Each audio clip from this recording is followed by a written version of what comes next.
கற்களை நட்டிருக்காரு உலகத்தை சுத்தி. அதுதான் தீட்சரேகை அட்சரேகைன்னு நம்மளுக்கு பூகோளத்துல படிக்கிறோம். இந்த 21,600 தான் 216 தமிழ் எழுத்துக்களா உயிரெழுத்து மெய் எழுத்துன்னு பிரிச்சு எல்லாம் வச்சிருக்காங்க முருகன் சித்தர். இஸ்லாமியர்கள் நேர்மையானவர்கள், கடவுளுக்கு பயந்தவங்க, பழைய காலத்து இந்த ஆசீவக முறைப்படி மருத்துவம் தான் பண்றாங்க. யாருக்குமே தெரியாத நிறைய வைத்திய முறை அவங்களுக்கு தெரிஞ்சிருக்கு. கல்வி முறை எல்லாமே ரொம்ப பாதுகாப்பா வச்சிருக்காங்க. அதுதான் இந்த யூதர்களுக்கு பிடிக்கல.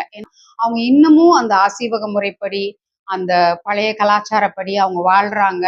தமிழர்கள் முறையை கடத்திக்கிட்டே வராங்க. மலைக்குறவர்களா இருக்கிறதுல இருந்து இப்போ வரைக்கும் அவங்க கடத்திட்டு வர்றாங்கன்றது அவங்களுக்கு பிடிக்காம தான் அவங்க மேல வெறுப்பை உருவாக்குறதுக்காக, அவங்க மேல பகைமையை உருவாக்குறதுக்காக, இவன் தான் எல்லாத்தையும் அழிக்கிறவன், இவன் தான் எதிரி, இவன் தான் டெரரிஸ்ட், இவன் தான்னு அவங்களையே சொல்லிக்கிட்டே இருக்கிறாங்க.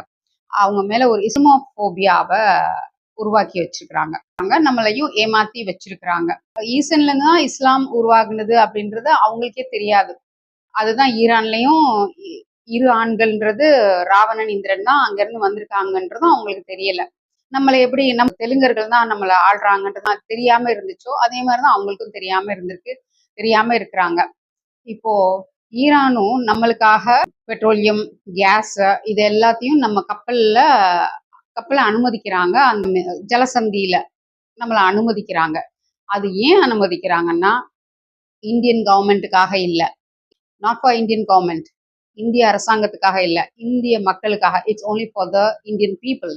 மக்கள் துன்பப்படக்கூடாது அப்படின்ற ஒரு காரணம், மனிதாபிமானம்.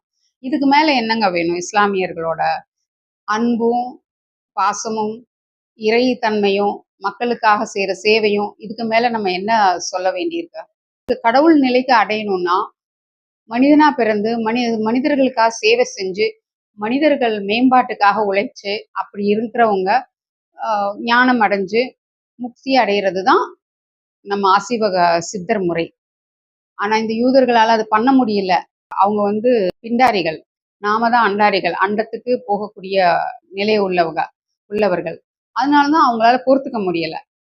இந்த யூதர்களால முக்தி அடைய முடியாது. நாம இந்த இஸ்லாமோபோபியாவை, இஸ்லாமிய எதிர்ப்பை மறந்துட்டு அவங்கள சமமானவர்களா தான் பார்க்கணும். ஈஷால ஜக்கி வாசுதேவும் அதான் சொல்லுவாரு. முகல்ஸ் தான் நம்மளை கொண்டாங்க, முகல்ஸ் தான் நம்மளை அழிச்சாங்க, முகல்ஸ் தான் எல்லாம் பண்ணினாங்க அப்படின்னு. இப்படி பரப்பி தான் நம்மளை வெறுக்க வச்சிருக்காங்க. இஸ்லாமியர்கள் நம்மளுக்கு பாதுகாப்புக்காக தான் வந்தாங்க. தமிழரசர்கள் இஸ்லாமியர்களை கூப்பிட்டு இருக்காங்க, எங்களுக்கு பாதுகாப்புக்கு, போருக்கு பாதுகாப்பா, மக்களுக்கு பாதுகாப்பா வாங்க அப்படின்னு கூப்பிட்டுருக்காங்க. அவங்கள நன்றியோட நினைச்சுக்குவோம். நன்றி, வணக்கம்.